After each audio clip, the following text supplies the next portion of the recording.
The FBI today turned over to the House Oversight Committee notes from Hillary Clinton's interview with the FBI last month. Committee staff now reviewing the information that is classified secret.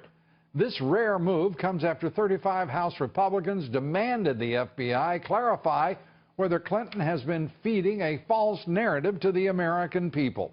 Joining me now, one of the congressmen who signed that letter, leading the effort, Tom Marino. He's a member of several key committees, including Homeland Security, the Judiciary, and Foreign Affairs. Congressman, good to have you with us. Are you surprised at how quickly the FBI has responded to your request? I'm not surprised.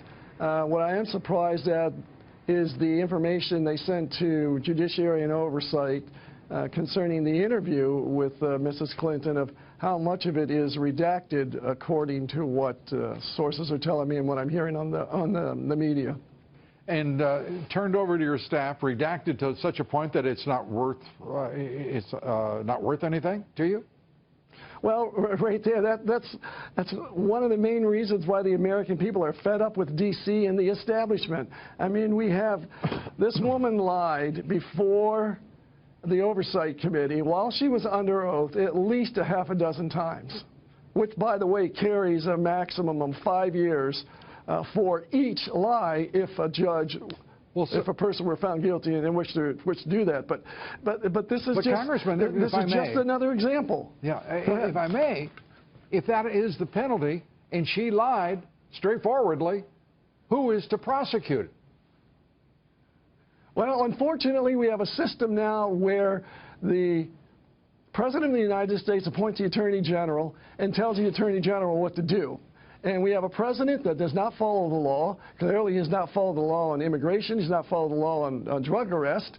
And my personal opinion is the directive has been handed down to the Attorney General not to prosecute, and perhaps from the Attorney General down to the Director of the FBI. I have no way of proving that. But given the fact, if that's the case and they're a stand-up prosecutor, they would resign and tell the American people why they resigned. You know, this is not about stand-up anything. This is about a corrupt political swamp in Washington, D.C. that has, yes. I mean, frankly, if it's not drained, I don't know that we've got a chance of surviving another 4 years. I really don't. Because you've got the Clinton cartel, you've got the foulest smell, and being, I mean, it fills the nation right now. It has got to be fixed. I've asked in my letter to the director, who I worked with when I was a U.S. attorney and he was a U.S. attorney, still have some faith in him, to, first of all, stand up and reaffirm to the American people that what the director of the FBI said under oath in front of Oversight about Hillary Clinton not telling the truth when she was testifying before the Oversight Committee, and plus the fact handing over the documents unredacted. They're secured. Not everybody can look at those documents. And to look at those documents, you have to go to a special location, read them, and if a person who have read them leaks any of that information, they can go to prison as well. But this is why the American people are frustrated. You know something? I heard your commentary a little bit ago, and it was excellent. The establishment, they're definitely afraid of Donald Trump. But you know something, Lou, who they're more afraid of? The American people, the voters who are fed up and finally doing something about the corruption and fraud and theft that's taking place by high-ranking elected officials. The effect of what is happening, Congressman, I think is you're suggesting. I mean, we now have a director of the FBI who acknowledges she lied. She is, as I've said in other moments, she's an FBI certified liar. And there are no consequences. It looks as though the United States director of the FBI and the agency itself, a long, distinguished career on the part of the director, an institution that is above reproach, have just been intimidated by a corrupt cartel, the Clinton cartel. Yeah, but look, you know that the FBI director is appointed for 10 years. The Attorney General can't remove him. The President can't remove him unless there's cause. So I do have some questions and reservations. Look, I'm still pleading to the director please, please stand up and inform the American people that what you said is absolutely true and what she said is absolutely false, and to give us the information about her lying to Congress, and then get the U.S. Attorney of the District of Columbia, which this will probably never happen, to convene a grand jury and indict and then prosecute. But that's not going to happen because of the higher-ups.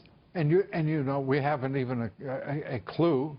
The inference is, frankly, that there isn't an investigation on part of the FBI or the Justice Department into a public corruption case that on its face smells to high heaven, and that is the Clinton Foundation itself and its workings with Hillary Clinton as Secretary of State, her State Department, and President Bill Clinton. I mean, it just...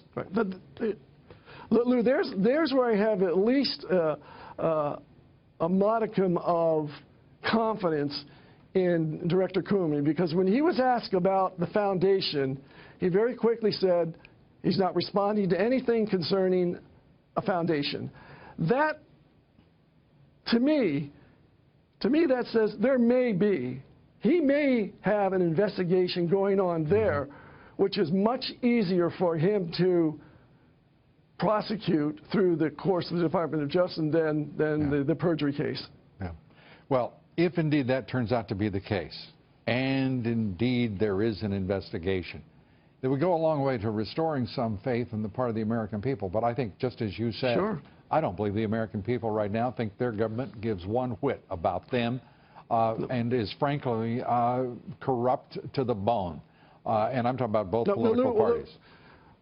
We have to change the system the way that the president controls the executive branch. If the law isn't going to be followed by the executive, Congress has to have a system whereby they go to the Supreme Court and ask for an independent investigator. Well, it's about the ballot box, and it's still about electoral politics in this country, and that is a good thing. But we better have some people who stand up on November 8th, because otherwise I'm not particularly hopeful. Congressman, thanks for being with us. As always, we appreciate you being with us. Congressman Tom Marino, one of the good guys.